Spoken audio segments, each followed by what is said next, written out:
News sir India और मैं हूं अरफाज अहमद आएंग। आज की खास मुलाकात में हमारे साथ मौजूद हैं एडवोकेट सुप्रिया सिंह चौहान जी। इनसे बातचीत करवाते हैं आपकी, और इनके बारे में अगर हम थोड़ी सी जानकारी आपको दे दें। ये वुमेंस एम्पावरमेंट पे काम करती हैं, बहुत सारी संस्थाओं के साथ जुड़ी हैं, सोशल एक्टिविस्ट के तौर पे बहुत अच्छा काम कर रही हैं। मैम, स्वागत है आपका न्यूज़ सर इंडिया में। थैंक यू डैंग साहब, thank you so much. Supriya ma'am, अगर हम शुरुआत करें 15 अगस्त 2019 से 370 और 35 से जाने के बाद जम्मू कश्मीर को क्या बेनिफिट्स मिले या क्या नुकसान हुए? देखिए, आपने इतना बड़ा सवाल किया है कि इसका जवाब मुझे लगता है देना मुश्किल ही नहीं, बल्कि अगर तो मैं एज ए सोशल एक्टिविस्ट देखूं तो बहुत आसान है जवाब देना। अगर मैं जो प्रेजेंट इनकम्बेंट सरकार है उनकी तरफ से सोचूं तो बहुत ही मुश्किल है, और अगर लोगों के नज़रिए से देखूं तो बहुत आसान है। एक सेकंड में बताएंगे कि क्या हुआ आफ्टर 2019 5 अगस्त, मतलब पोस्ट एब्रोगेशन ऑफ 370 जी। अगर मैं एज ए सोशल एक्टिविस्ट देखूं और कॉमन जो जनरल आवाम है, आम आवाम है, उनकी तरफ से देखूं तो आप देखें, आप चले जाएं वकीलों के पास। पहले मैं अपने प्रोफेशन से शुरू करूंगी।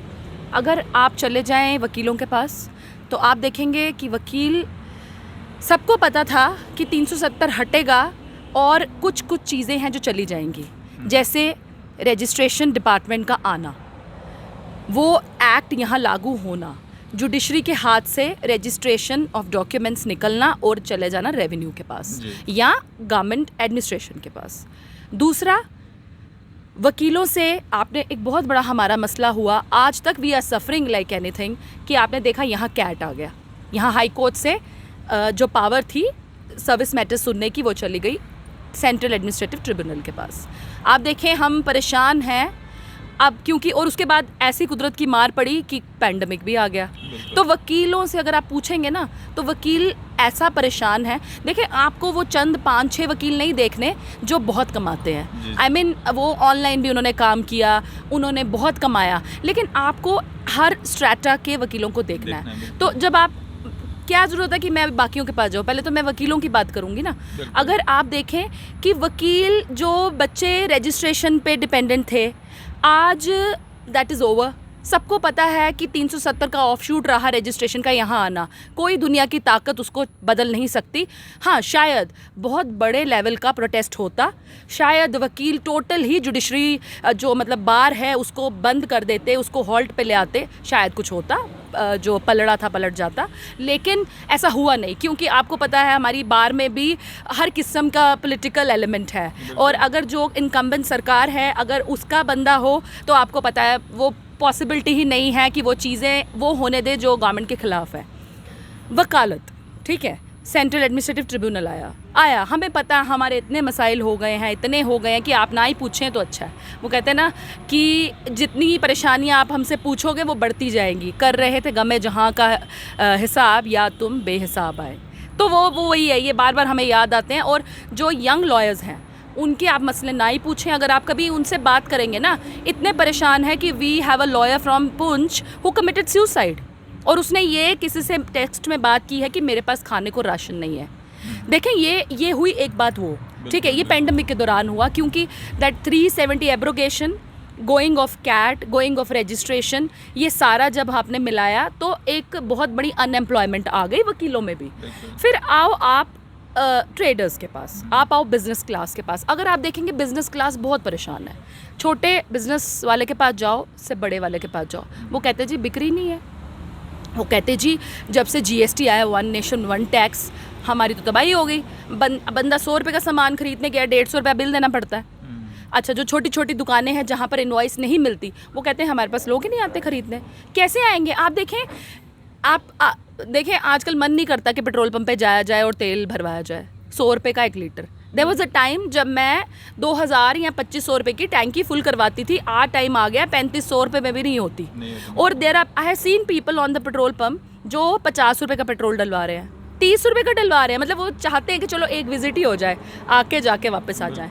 तो ट्रेडर्स देख लो, आम आवाम देख लो, औरतें, अगर मैं बात करूं औरतों की, देखें जैसे ही 370 हटा, स्टेट विमेन कमीशन गई, ठीक है, आप और भी देखेंगे अकाउंटेबिलिटी कमीशन गई, लेकिन अभी तक इस क्या वो 370 की एब्रोगेशन, हमारा कर्फ्यू, हमारा घर बैठना, पेंडेमिक, मतलब आप सोचो कि जैसे जम्मू कश्मीर वालों पे अजाब ही आ गया, एक जलजला सा आ गया कोई बहुत बड़ा, कि हमें पहले 370 के रेपरकशंस ने मारा, फिर हमें मारा किसने? पेंडेमिक ने। पेंडेमिक में डोमेस्टिक वायलेंस अगर आप देखें, सेक्सुअल असॉल्ट्स देखें, इतना रेट इंक्रीज़ हुआ है, मतलब यू डोंट हैव फोरम्स जो आपकी चीज़ों को, मतलब आप उनको एड्रेस करोगे और वो रिड्रेस करेंगे। आपके पास कुछ नहीं है और आपकी सुनवाई नहीं है। अगर आप बोलते हो तो बोला जाता है जी भाई you have restriction over your right to speech, आपको बोला जाता है जी हमें फ्रीडम है स्पीच का। लेकिन मुझे नहीं लगता अगर ये बात करूँगी मैं तो 10 लोग सुनेंगे, बोलेंगे गलत बोल रही हैं मैडम। लेकिन आप मुझे बताएं जो हर 1 मिनट में, हर 2 घंटे बाद 3 औरतों में से एक औरत या एक बच्ची के साथ सेक्सुअल असॉल्ट हो रहा है, डोमेस्टिक वायलेंस हो रहा है, उसको कौन भरेगा? उसको भरने के लिए यहाँ कोई नहीं है। अब मैडम पिछले कुछ दिनों में मैडम चेयरपर्सन जो है NCWO की, national commission for women, Rekha Sharma ji, वो आई जम्मू, दरबार लगाया, महिला सुनवाई दरबार। आपको क्या लगता है 2 दिन में एड्रेस होती हैं प्रॉब्लम्स? क्या रिड्रेस होती हैं? नहीं होती। उनको ये भी देखना है कि यहाँ कब से सबको पता है कि यहाँ स्टेट विमेन कमीशन लाएं। औरतों की देखो बहुत सारी औरतें हैं जो ना दे फील हेजिटेंट, वो नहीं जाना चाहती पुलिस स्टेशन। अगर आप यहाँ पुलिस स्टेशन जाएं, बहुत सारों से लोगों से पता चला कि बहुत सारी जो विमेन सेल इंचार्ज हैं बहुत बदतमीज़ी से बात करती हैं, क्या वो आदमी हो, आदमी से, क्या वो लड़के की फैमिली, क्या वो लड़की की फैमिली। देखें ऐसे नहीं चलेगा। ये यहाँ पॉलिटिकल लीडर्स यहाँ हैं, अभी तो चलो अनएम्प्लॉयमेंट है, हमारा रिप्रेजेंटेटिव नहीं है कोई, ब्यूरोक्रेसी है हर जगह। ऐसा नहीं है कि ब्यूरोक्रेट्स बिल्कुल ही ख़राब है। देखें हर बार हम ब्लेम करते हैं मोदी जी, अगर आप इंडिविजुअली उसको लीडर को देखो, he is a tall leader जिसे वर्ल्ड एक्नॉलेज करता है। लोग पागल नहीं है अगर कहेंगे कि he is a tall leader, लेकिन आपने हर जगह थोड़ी मोदी मोदी मोदी मोदी मोदी जी ही करना है। आपने रीजनल लेवल पे भी काम करना है, आपने रीजनल लेवल पे भी नुमाइंदगी करनी है और लोगों को परेशानी आ रही, लोगों के पास जाना है। आप ये बोल रहे हैं जी आपको पता है मैं काम करूँगा क्योंकि हमारे हैं ना मोदी जी। कहाँ से आएंगे दिल्ली से उठ के वो छोटे से गांव में, छोटे से शहर में? मेरा अपना इलाका है, पिछले 10 सालों से फ्लडिंग होती है, मैं बारिश वाले दिन बाहर नहीं निकल सकती। बड़े से बड़ा वहाँ बंदा रहता है, छोटे से छोटा बंदा रहता है, लेकिन कोई हमारा मसला नहीं सॉल्व करता। मैम मैं आपसे एक चीज़ जानना चाहूँगा, आप पेशे से एक वकील भी हैं और जो ये 370 और 35 से तोड़ा गया है, आपकी कानून की किताब क्या कहती है? क्या ये लीगल वे से तोड़ा गया है या इलीगल वे से तोड़ा गया है? देखो जो कानून की किताब है ना, वहाँ तो उस वक्त ये लिखा गया था कि कॉन्स्टिट्यूएंट असेंबली जो होगी वो डिसाइड करेगी, उसकी रिकमेंडेशन पे प्रेसिडेंट करेगा। If I am just recollecting, I can clarify later. तो आपकी on that date constituent assembly थी ही नहीं। जब कॉन्स्टिट्यूएंट असेंबली नहीं थी तो आपकी, अगर वो उसका रोल अज्यूम कर लेती शायद लेजिस्लेटिव असेंबली। इन्होंने इतनी चालाकी की कि इन्होंने लेजिस्लेटिव असेंबली ख़त्म की। इन्होंने अज्यूम की पावर यूनियन ने, पार्लियामेंट ने, क्योंकि इन्होंने लोगों को ये जवाब दिया कि कॉन्स्टिट्यूएंट असेंबली की एब्सेंस में आती है लेजिस्लेटिव असेंबली, लेजिस्लेटिव असेंबली की एब्सेंस में आता है गवर्नर रूल, गवर्नर रूल के एब्सेंस में आता है प्रेसिडेंट रूल। तो इन्होंने कहा कि ठीक है, जब वो भी नहीं, गवर्नर रूल भी नहीं, तो प्रेसिडेंट रूल, और प्रेसिडेंट के पास सारी पावर्स हैं डिसॉल्व करने की। तो आप देखें इन्होंने ये, that means it was a conspiracy. देखें बतौर लॉ स्टूडेंट मैं कहूँगी, एज एक आम आवाम के क्या सेंटिमेंट्स हैं मुझे उससे कुछ नहीं है, क्योंकि हर बंदे को अपनी राय रखने का पूरा हक है। और still since I believe in democracy, तो मैं कहती हूँ कि जब आप कहते हो हाँ भारत बहुत बड़ी डेमोक्रेसी है, तो फिर डैंग साहब को भी, सुप्रिया को भी, किसी ए को भी, बी को भी पूरा हक है कि वो अपने ओपिनियन को रखे। अब आपने एक्सेप्ट करना नहीं करना आदत है, लेकिन आप मेरे ओपिनियन को भी ना सुने। और देखें अब अगर हम बात करें कि ये चैलेंज होगा, आपको पता है कि कैसे सिस्टम चलता है, ठीक है, इसलिए हमें कोई होप्स नहीं है, हमें कुछ नहीं है। हाँ एक होप थी कि जैसे मोदी जी ने कहा था, ना खाऊंगा ना खाने दूंगा। सिंस हम देखते हैं कैसे भ्रष्टाचार, करप्शन के खिलाफ चल रहा है, हमने तो देखा जो खा रहे हैं वो भी मज़े कर रहे हैं। देखिए कांग्रेस और बीजेपी में एक ही फ़र्क है जो मुझे लगा, शायद मुझे लगा था कि उनके बदलने से यहाँ इनके बदलने में कुछ फ़र्क आएगा। फ़र्क यही आया है, वो क्या थे, रचे हुए करप्ट, वो क्या थे, थोड़े मॉरली करप्ट। इनका ये है, दे आर ईटिंग ओपनली, लोगों को इनके खिलाफ चीज़ें होती हैं। हाँ सबसे बड़ी प्रॉब्लम इनको ये है, अगर ये गलती करते हुए पकड़े जाएं, ये माफ़ी नहीं मांगते। अब वो ईगो है, वो वॉट एवर एटीट्यूड है। देखिए इंसान को ना ऊपर वाला भी कहता है कि अगर आप कन्फेस कर लो वो भी माफ़ कर देता है ना। और जनता भी, अगर जनता को भी पता चले कि हमारे फलाने पॉलिटिकल लीडर ने कुछ गलती की है और वो कह रहा है कि मुझसे गलती हो गई, लेकिन यहाँ बात ही अलग है। यहाँ बोलते हैं कि नहीं जी हमने की नहीं, तुम्हें गलत दिखा, शायद तुम्हारी आंखें ख़राब हैं, तुम्हें कम सुनाई दिया। तो मुझे ये लगता है कि आप ज़्यादा देर उल्लू नहीं बना सकते दुनिया को। You can't be fool people. आपको काम करना पड़ेगा अगर आपको टिकना है। मैम अभी जिस तरह से जम्मू का जो व्यापारी वर्ग है, आपने देखा कि किस तरह से जो जम्मू बंद की कॉल दी गई थी और बड़ा एक असर भी देखने को मिला। यहाँ तक कि दवाइयों की दुकानें तक बंद थी जो कोविड के दौरान भी बंद नहीं हुई। तो यही ट्रेडर्स 370 और 35 टूटने पे जश्न मना रहा था। बड़ा मतलब बीजेपी के इस कदम का जो है इन्होंने बहुत स्वागत किया था। आज क्या मतलब इनको ज़रूरत पड़ी कि इनको बंद करना पड़ा? क्योंकि अगर रिलायंस स्टोर्स आ रहे हैं उससे आम जनता को काफ़ी ज़्यादा फ़ायदा होगा और ये चीज़ें सब पहले पता थी कि 370 और 35 टूटेगा, ये चीज़ें होनी हैं, तो आज क्यों शोर उठाया जा रहा है? देखो मैं ना आपको एक बात बताऊंगी जो मुझे पता है और जो आम मतलब 370 के टूटने के बाद से लेकर 19 से लेकर जो 20 कोविड के टाइम पर जो सिलसिला शुरू हुआ ना, लोगों को जैसे ही 5 अगस्त हुआ ये डेवलपमेंट हुई, लोगों को ये बताया गया था कि मज़ा चखा। देखें सबसे बड़ी प्रॉब्लम जम्मू कश्मीर में पता है क्या है? मुझे दुख है इस चीज़ का कि पूरा मुल्क, पूरा वर्ल्ड ये जानता है कि जम्मू कश्मीर एक रीजन है, लेकिन ये कुछ ऐसे निफेरियस डिज़ाइंस किए गए कि कहा कि जम्मू और कश्मीर में अगर 300 किलोमीटर का फ़र्क है तो दिलों में भी दूरियां बनाओ। कहा गया कि जम्मू और कश्मीर को अलग करो, विच आई आउटराइटली रिजेक्ट द आइडिया। और मैं अगर मेरे सामने कोई कहे मैं उसको वहीं पर क्रिटिसाइज़ करने के लिए तैयार हूँ, क्योंकि जम्मू और कश्मीर कभी अलग नहीं हो सकता। जिनके दिमाग में ये कॉन्सेप्ट है वो ये ख़त्म कर दें, क्योंकि यहाँ के जो सेनर माइंड्स हैं ना, जो यहाँ के लोग जिनकी वजह से सब कुछ टिका हुआ है, वो ये कभी नहीं चाहते। इन्होंने जम्मू वालों को यही आश्वासन दिया कि हमने कश्मीर को मज़ा चखाना है 370 हटाकर। आप देख लें, आप पूछ लें, I may be wrong, this is my opinion and this is opinion of the people जिनसे मैंने सुना। तो उन्होंने कहा हमने देखे 5 महीने हुए, 4 महीने, उन्होंने कहा कहाँ चखाया मज़ा, आते तो कश्मीर ही हो, टूरिज़्म कश्मीर है, हीरो बड़े बड़े कश्मीर आ रहे हैं, डायरेक्टर्स कश्मीर आ रहे हैं, जम्मू वालों को ना नौकरियां ना कुछ। पहले एक मसला था जी पीएससी कश्मीर को लगाती है, जम्मू को नहीं लगाती। ठीक है, मेरिट पे लगते हैं बच्चे, अगर वहाँ के पढ़े यहाँ के पढ़े, यहाँ के पढ़े तो यहाँ के बने। तो जब इन्होंने देखा ना कि इन्होंने लॉलीपॉप दिया बड़ा ज़बरदस्त कि भाई 370 इसलिए हटाना बिकॉज दे न्यू इट कि Jammu is also going to revolt. लेकिन जम्मू को बोला गया कि भाई कोई नहीं, आपके तो यहाँ आके कोई बसेगा ही नहीं, क्योंकि जम्मू जानता है कश्मीर कोई नहीं रहने वाला, जिसने आना है जम्मू रहना है। अब अगर मार्क्स भी आएंगे, जो भी आएगा उसकी कंसंट्रेशन जम्मू में ज़्यादा होगी, because people are very relaxed here. यहाँ कोई ख़तरा नहीं है रात को 9 बजे के बाद कि टेरर अटैक हो जाएगा। शुक्र है ऊपर वाले का, लोगों की भी एक लोगों की भी एक कहीं ना कहीं एक कोऑपरेशन है कि यहाँ हमने इंसर्जेंसी पलपने नहीं दी, है ना। तो लेकिन आपने जब लोगों को 5-6 महीने बाद लोगों को लगा नहीं भैया ये तो बेवकूफ़ बना गए, तो दे हैव बिफूल्ड अस। अब लोगों को लगा नहीं ये तो कुछ नहीं, वकीलों को भी लगा, ट्रेडर्स को भी लगा, and it is to my this surprise कि मुझे लगा कि परसों एटलीस्ट दवाइयों वाली दुकानें तो खुली होंगी, वो भी बंद थी, जो कि totally essential service, emergency services हैं। तो देखें इनके कुछ जो निफीरियस डिज़ाइंस हैं वो पूरे नहीं होंगे जब तक हाँ आम आवाम को साथ रहना है। और हाँ सबसे इम्पॉर्टेंट चीज़ जो पूरे वर्ल्ड कंट्री में फैलाई जा रही है कि हिंदू मुस्लिम डिवाइड, वो मैं I always appeal to people, I always tell everybody कि प्लीज़ इस तरफ ध्यान ना दें, क्योंकि ये जो बोलते हैं ना हिंदू मुसलमान, रात को खाना मुसलमानों के साथ खाते हैं और हिंदुओं के साथ खाते है ना, तो इसलिए हमें वी शुड नॉट पे हीड टू दिस। मैम अगर बात करें हम दरबार मूव की, जैसे आपने कहा कि जम्मू और कश्मीर को जो अलग करने की एक रणनीति बनाई जा रही थी, ये भी एक उसी बात की उपज है कि जम्मू कश्मीर का जो दरबार मूव हुआ करता है उसको बंद कर दिया गया है?